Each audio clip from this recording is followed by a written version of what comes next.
오늘 말씀은요, 골로새서 3장 1절 말씀입니다. 골로새서 3장 1절 말씀, 우리 한 구절이니까요 같이 한번 읽어보도록 하겠습니다. 너희가 그리스도와 함께 다시 살리심을 받았으면 위의 것을 찾으라. 거기는 그리스도께서 하나님 우편에 앉아 계시느니라. 아멘. 자, 이제 5월 첫째 주이죠. 그리고 내일은 무슨 날이죠? 그렇죠, 어린이날입니다. 우리 하람이와 하엘이의 날이죠. 네. 하음이도 너의 날이라고 생각하니? 아니에요? 와우, 단호하네요. 그렇죠, 넌 청소년이죠. 근데 저는 부서에서도 말씀드렸지만 저는 고등학생 때까지 어린이날 용돈을 받아서 저는 개인적으로 저는 고등학생 때까지는 어린이날을 충분히 누려도 된다고 생각합니다. 네, 부모님께 잘 말씀드려 보세요. 용돈을 줄 수도 있습니다. 자, 우리는 5월의 가정의 달이고요. 또 5월은 어버이날이 있고 또 스승의 날이 있는 아주 기쁜 그런 달이죠. 또 5월은요, 계절의 여왕이라고 불릴 만큼 또 녹음이 짙어지고 또 자연이 왕성히 활동하는 그런 시기이기도 합니다.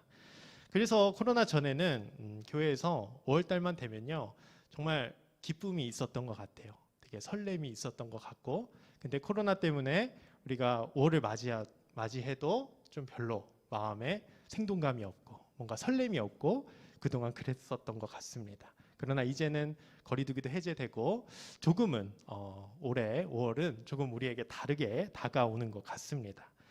광고에서도 말씀드렸지만 내일 청년부는 이제 1일 어른의 날로 이제 행사를 진행합니다. 그래서 청년부 행사를 시작으로 우리 교회도 여러 가지 행사를 준비하며 나아가는데, 그 행사들 위해서 계속해서 기도해 주시고 무엇보다 한 영혼이 하나님 안에서 귀하게 자라날 수 있도록, 그 한 영혼이 하나님께로 돌아오는 그런 기쁨의 5월이 될 수 있도록 계속해서 기도해 주시기 바랍니다. 저도 작년과는 달리요 굉장히 기대가 됩니다. 일단 저에게 많은 변화가 있었죠. 일단 5월을 처음으로 저 혼자가 아니라 둘이 함께 보내게 되었습니다. 둘이 함께 보낸다는 것은 어버이날에 부모님을 한 분 더 챙겨 드려야 된다는 얘기고, 또 용돈을 또 드려야 된다는 얘기고, 돈이 더 많이 들어간다는 얘기기도 합니다. 그리고 또 제가 최근에 느낀 것은 휴일에 마냥 휴일을 즐길 수가 없다는 겁니다. 굉장히 휴일이 오히려 더 바쁜, 그래서 내일이 왠지 더 바쁜 그런 날이 되기도 하는 것 같습니다. 참 누군가와 함께 한다는 것은 기쁜 일입니다. 사랑하는 사람과 좋은 사람과 함께 한다는 것은 참 기쁜 일입니다. 그런데 제가 결혼을 하면서 정말 희한한 경험을 하는데, 분명 사랑하는 사람과 함께 평생 함께 하고 싶어서 그렇게 결혼을 했는데 함께 계속 붙어 있으니까 어떻죠? 네, 좋습니다. 네, 너무 행복하죠.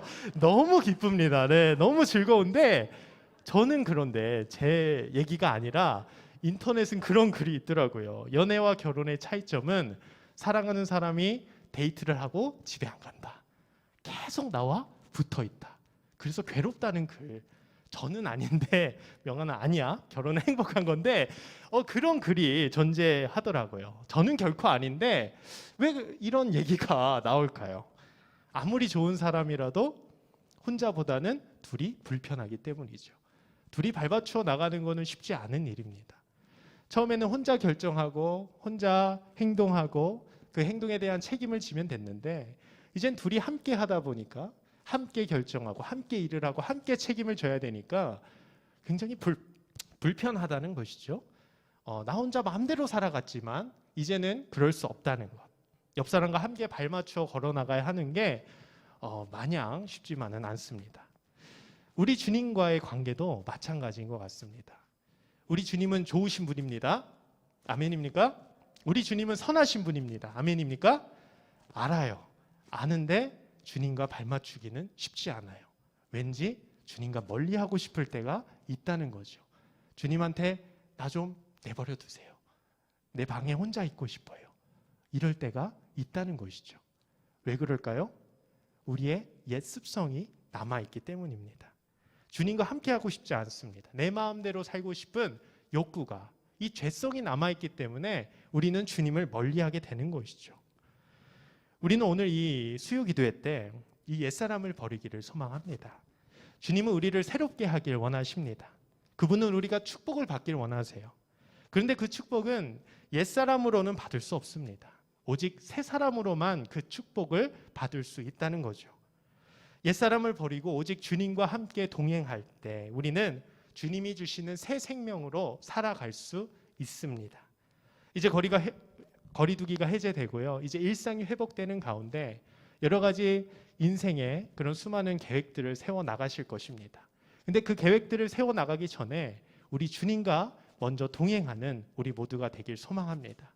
그분의 뜻을 구하고 그분의 뜻에 따라서 우리가 발맞춰 나아갈 때 우리는 하늘의 축복을 누리며 살아가는 우리 모두가 될 줄로 믿습니다. 그럼 우린 옛사람을 버리고 주님과 함께 걸어가야 되는데 우리가 어떻게 해야 주님과 함께 걸어갈 수 있을까요? 오늘은 골로새서를 통해서 크게 세 가지로 한번 살펴보도록 하겠습니다. 먼저 우리 오늘 말씀 골로새서 3장 1절을 다시 한번 읽어보도록 하겠습니다. 시작. 그러므로 너희가 그리스도와 함께 다시 살리심을 받았으면 위의 것을 찾으라. 거기는 그리스도께서 하나님 우편에 앉아 계시느니라. 아멘. 첫 번째로 주님과 함께하는 사람은 구원의 기쁨을 회복하는 자입니다. 골로새서 배경을 보면요, 이 당시에 골로새 사람들은 금욕주의에 심취되어 있었습니다. 자신이 구원을 받으려면 율법을 온전히 지켜야 한다는 것이죠. 그러나 우리는 어떻게 구원을 받습니까? 믿음으로, 오직 믿음으로 구원을 받습니다. 믿으십니까? 이 믿음으로 우리는 오직 이 믿음으로 구원을 받을 수 있다는 거예요. 주님을 나의 구원자로 믿으면 그분을 통해서 우리는 구원을 받을 수 있습니다. 나의 어떠한 모습이나 나의 노력으로 인함이 아니라 오직 하나님의 은혜로 그 주님을 믿음으로 우리는 구원을 얻을 수 있죠. 그런데 어떻습니까? 불안하기 시작해요. 왜요? 너무 간단하기 때문이죠. 너무 단순하기 때문입니다. 주님만 믿으면 구원을 받는다니 세상의 논리로는 절대로 설명할 수 없는 일입니다. 그래서 우리는 불안해서 무언가 노력을 합니다. 무언가 구원을 성취하기 위해서 열심을 다한다는 것이죠. 다른 것처럼 어떤 성취감이 있어야 구원을 받을 수 있을 것만 같습니다. 그러나 오늘 바울은요, 골로새서 2장 20절에 이렇게 말합니다. 제가 한번 읽어보겠습니다. 너희가 세상의 초등학문에서 그리스도와 함께 죽었거든 어찌하여 세상에 사는 것과 같이 규례에 순종하느냐. 아멘. 죽으랍니다. 성경은 계속해서 나는 살고 싶은데 나는 살고 싶어서 무언가 열심을 다하고 뭔가 내가 살아있음을 증명하고 싶은데 성경은 뭐라고 하나요?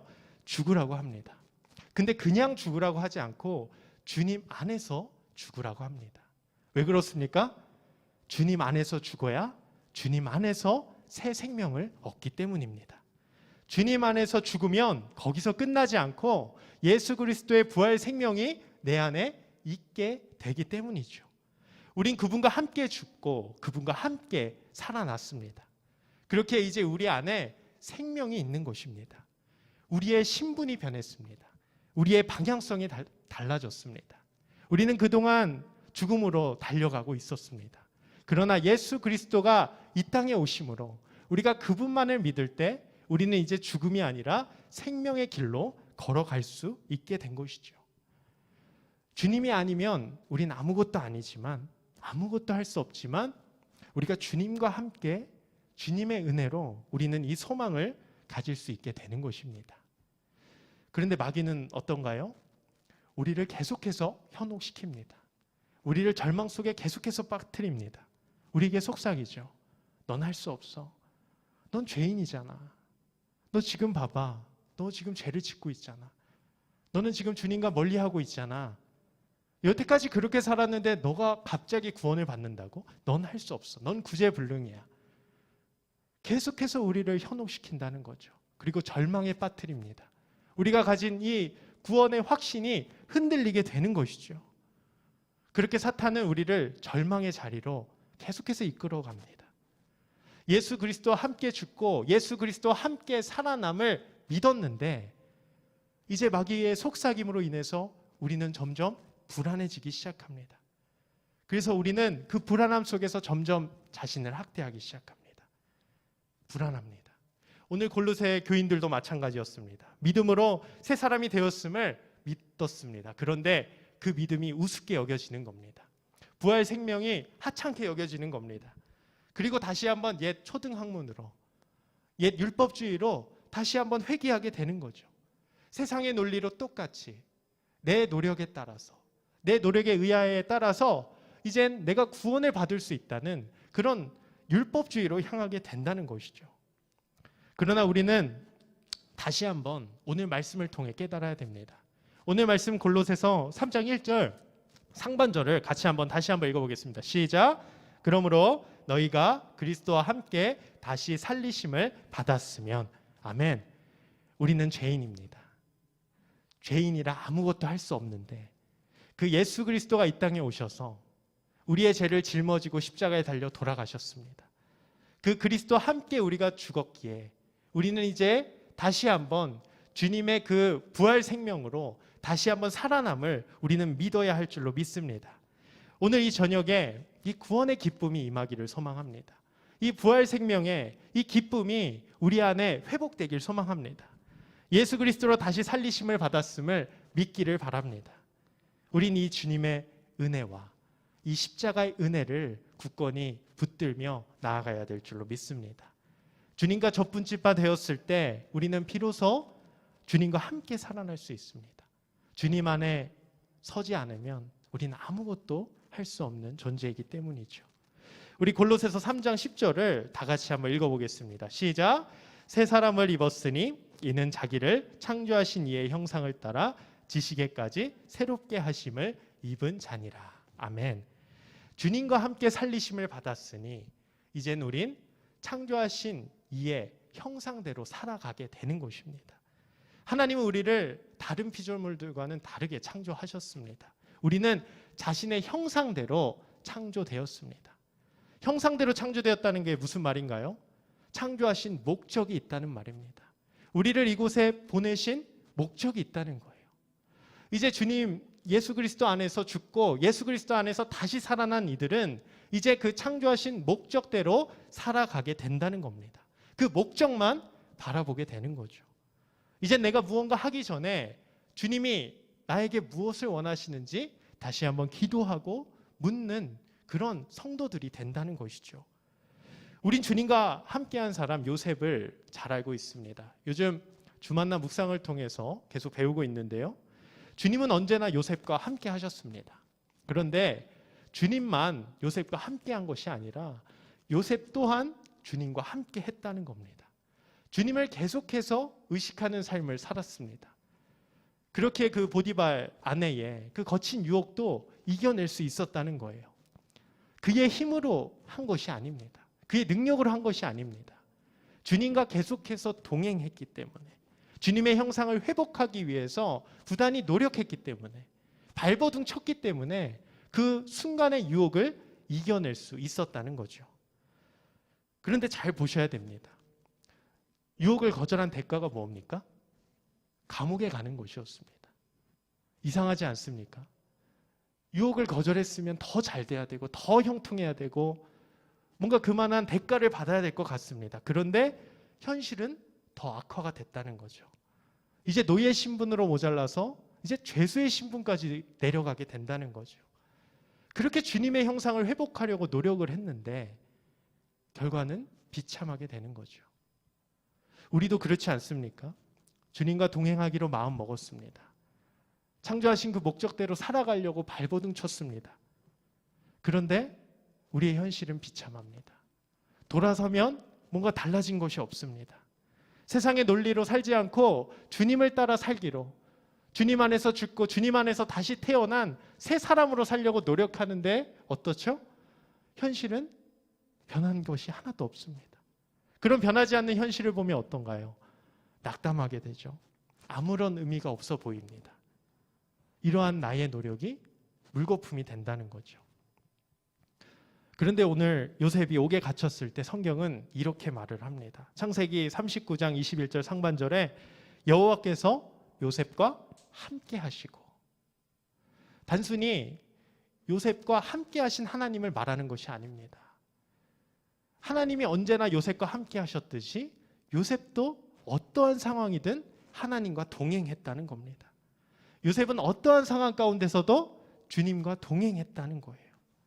주님이 언제나 요셉과 함께 하듯이 요셉 또한 주님과 함께 했습니다. 분명 원망했을 수도 있습니다. 지금 유혹을 거절한 대가가 이건가요, 주님? 내가 주님과 얼마나 동행하려고 발버둥 쳤는데 나에게 왜 이러시나요? 불평했을 수도 있습니다. 그러나 요셉은 주님만 따라 살아갔습니다. 왜 그렇습니까? 주님만이 나의 생명임을 믿었기 때문입니다. 주님이 아니고서는 살아갈 수 없음을 믿었기에 그 어떤 상황 가운데서도 요셉은 주님과 함께 할 수 있었다는 거죠. 주님과 함께 할 때, 오직 주님과 함께 할 때만 나에게 구원이 있음을 믿기에 요셉은 그 어떠한 순간에도 주님과 동행할 수 있었다는 겁니다. 2주 전쯤인가 김은호 목사님의 주일 설교가 제 마음을 많이 찔리게 했습니다. 구원의 즐거움을 내가 잊고 살았구나. 이 구원의 기쁨을 내가 잊고 살았구나. 구원의 즐거움이 뭡니까? 내가 주님과 함께 죽고 주님과 함께 살아남을 믿는 것입니다. 주님과 함께 내 안에 있는 죄가 모두 죽고 주님과 함께 다시 살아남을 믿기에 어떠한 상황 가운데서도 나는 기쁠 수가 있는 것입니다.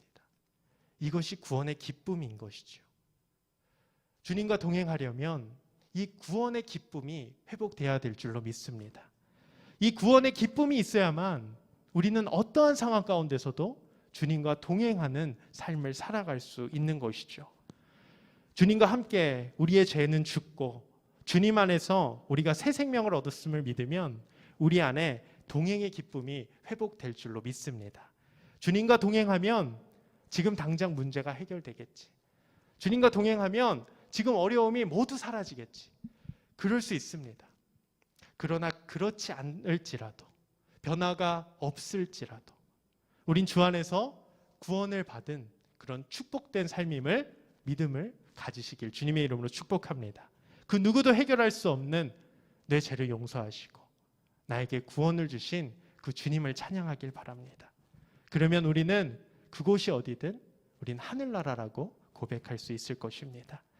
우리 안에 참된 기쁨을 회복하는, 이 주님과 동행하여 이 참된 기쁨을 회복하는 우리 모두가 되길 소망합니다. 우리 두 번째로 주님과 함께 하는 사람은 주님을 사랑함으로 위의 것을 찾는 삶입니다. 우리 골로새서 3장 1절을 다시 한번 읽어보겠습니다. 시작. 그러므로 너희가 그리스도와 함께 다시 살리심을 받았으면 위의 것을 찾으라. 거기는 그리스도께서 하나님 우편에 앉아 계시느니라. 아멘. 저희 부부는 같은 교회 그 청년부에서 만났기 때문에 결혼 전에 저희를 양육하는 청년부 목사님께 인사를 드리러 갔습니다. 그런데 그 목사님이요 정말 수많은 저희 부부에게 얘기를 해주셨는데 그 수많은 얘기 중에 한 가지 말씀이 떠오릅니다.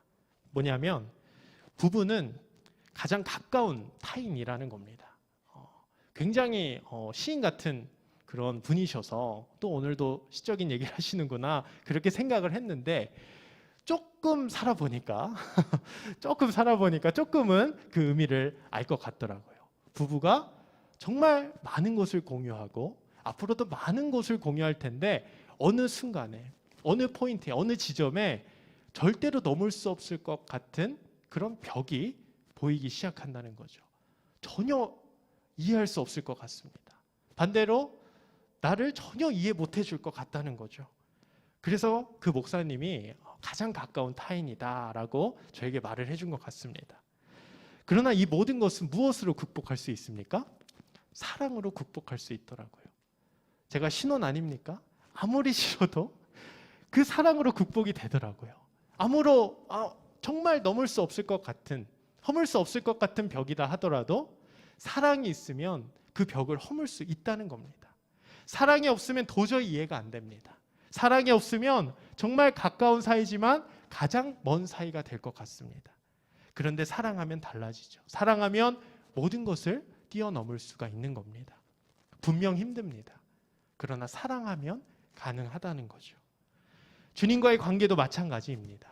주님과 함께 살리심을 받아 새 사람이 된 것도 알겠습니다. 새 사람이 되면 위의 것을 찾아야 되는 것도 알겠습니다. 땅의 지체를 죽이고 위의 것을 찾는 삶을 살아야 된다는 것도 알겠습니다. 알겠는데 힘든 것이죠. 내 앞에 닥친 어려움 때문에, 내 속에 있는 상처와 아픔 때문에, 내 마음대로 안 되는 그런 수많은 일들 때문에, 아무리 노력해도 바뀌지 않는 것들 때문에, 내가 연약하여 계속 죄의 길로 가는 내 발걸음 때문에, 이 모든 것들은 주님과 나 사이를 가로막습니다. 그리고 그 벽은 절대로 넘을 수 없을 것 같은 생각이 드는 거죠. 주님과의 단절이 일어나는 것입니다. 그러나 이 모든 것은 무엇으로 극복할 수 있습니까? 사랑으로 극복할 수 있는 겁니다. 주님은 절대로 넘을 수 없을 것 같은 그 죄의 벽도 사랑으로 허무셨습니다. 그 십자가의 사랑으로 이 벽을 허무셨습니다. 죄로 인해 단절된 벽을 주님의 그 십자가의 사랑으로 허무셨다는 거죠. 주님이 그러하셨듯이 우리 또한 주님을 사랑함으로 그 벽을 허물 수가 있습니다. 주님과의 관계가 바로 서지 않으면 우린 죄 안에 거하게 됩니다. 절대로 위의 것을 구할 수 없습니다. 주님과 관계가 맺혀지지 않은 상태에서 위의 것을 구하면 결국 오늘 골로새 교인들처럼 또다시 율법주의로 향하게 되는 거죠. 사랑이 없으면 내 안에 탐심을 구하게 되는 겁니다. 절대 위의 것을 찾을 수가 없는 겁니다. 지금 당장에 주님의 친밀함은 눈에 띄지 않을 수도 있습니다. 그저 인간적인 열정은 지금 당장 더 효과적이고 뭔가 자신감이 넘쳐 보일 수 있습니다. 그러나 이것은 훗날 열매로 알 수 있다고 주님은 제자들에게 경고하십니다. 주님은 제자들에게 아무리 주의 이름으로 너희가 선지자 노릇하고 귀신을 내쫓고 많은 권능을 행해도 나는 너희를 도무지 알지 못한다 말씀하셨습니다. 우리 마태복음 7장 23절 같이 한번 읽어보겠습니다. 시작. 그때에 내가 그들에게 밝히 말하되 내가 너희를 도무지 알지 못하니 불법을 행하는 자들아 내게서 떠나가라 하리라. 아멘. 주님과 관계없는 행함은 죽은 믿음입니다. 주님과 관계없는 행함은 나의 욕심이요 나의 그런 열심입니다. 주님과의 관계없는 행함은 결국 위의 것을 구하지 않고 땅의 것을 구하게 되는 거죠. 내 안에 탐심으로 가득하게 되는 겁니다. 주님의 영광을 위해서 산다고 하지만 실제로는 내 영광을 위해서 살아가게 되는 거죠. 그러나 이 모든 것은 주님을 사랑할 때 극복할 수 있습니다. 우리는 죄인입니다. 절대로 우리 스스로는 아무것도 할 수 없습니다. 위의 것을 구할 수 없습니다. 오직 주님 안에 거할 때, 주님과 관계할 때, 주님을 사랑할 때만 우리는 위의 것을 그리고 주님의 영광을 위해서 살아갈 수 있을 줄 믿습니다. 오직 그 주님만 사랑함으로 이 위의 것을 찾는 우리 모두가 되기를 소망합니다. 우리 마지막으로 주님과 동행하는 사람은 그리스도의 통치가 이 땅 가운데 임함을 믿는 것입니다. 우리 다시 한번 골로새서 3장 1절을 읽어보겠습니다. 시작. 그러므로 너희가 그리스도와 함께 다시 살리심을 받았으면 위의 것을 찾으라. 거기는 그리스도께서 하나님 우편에 앉아 계시느니라. 아멘. 여기서 그리스도께서 하나님 우편에 앉아 계신다는 말이 무슨 뜻일까요? 실제로 하나님 옆에 의자를 놓고 이렇게 쭈그려 앉는 것을 말하는 걸까요? 그런 것이 아닙니다. 이것은 하나의 히브리 문학의 기법입니다. 우리가 주님을 더 잘 이해하기 위한 표현 기법인 것이죠. 이것을 신인 동형적 표현이라고 부릅니다. 우리 하나님은 영이세요. 그런데 성경은 그 하나님의 손과 발을 의미하고 하나님의 얼굴을 기록합니다. 이것은 우리 인간이 하나님을 보다 잘 이해할 수 있도록 하는 하나님의 배려인 것이죠. 또한 우편이라는 것은 그 당시 올바름, 정의라는 뜻입니다. 그래서 고대 왕들은 누군가를 최고의 예우로 대접할 때 그 우편에 앉게 했습니다. 그러니 오늘 그리스도께서 하나님 우편에 앉아 계신다는 말은 무슨 뜻입니까? 그리스도께서 이 땅을 통치하신다는 의미입니다. 하늘로 승천하셔서 하나님 우편에 앉으셔서 이 모든 만물을 통치하신다는 의미예요. 우리가 주님과 동행하는 이유가 뭡니까? 우리가 주님과 함께해야 되는 이유가 뭡니까? 주님이 이 땅을 통치하시기 때문입니다. 왜 우리가 주님과 함께 죽고 다시 태어나야 됩니까? 주님이 이 땅을 통치하시기 때문이에요. 왜 우리가 주님을 사랑하고 위의 것을 찾아야 합니까? 주님이 이 땅을 통치하시기 때문입니다. 그분께서 모든 만물의 통치자이시요, 지금 이 순간에서 살아 역사하셔서 내 삶을 인도하시는 분이기 때문에 우리는 그분을 따라 살아갈 수밖에 없는 것입니다. 리더를 믿지 못하면 어떻게 리더를 따라가겠습니까? 주님이 이 땅을 통치하심을 믿기에 우리는 주님을 따라갈 수 있는 겁니다. 이 하늘나라의 통치를 믿지 못하면 우리의 믿음은 흔들립니다. 주님이 어디 계셔? 주님이 역사를 해? 지금 현실은 이런데 주님이 이 모든 만물을 주관하신다고? 이렇게 믿지 못하면 우리는 주님을 절대로 따라 살아갈 수가 없습니다. 우리의 리더이신 주님을 믿지 못하면 우리가 왜 위의 것을 찾습니까? 우리가 왜 희생을 합니까? 왜 우리가 주의 이름으로 박해를 받습니까?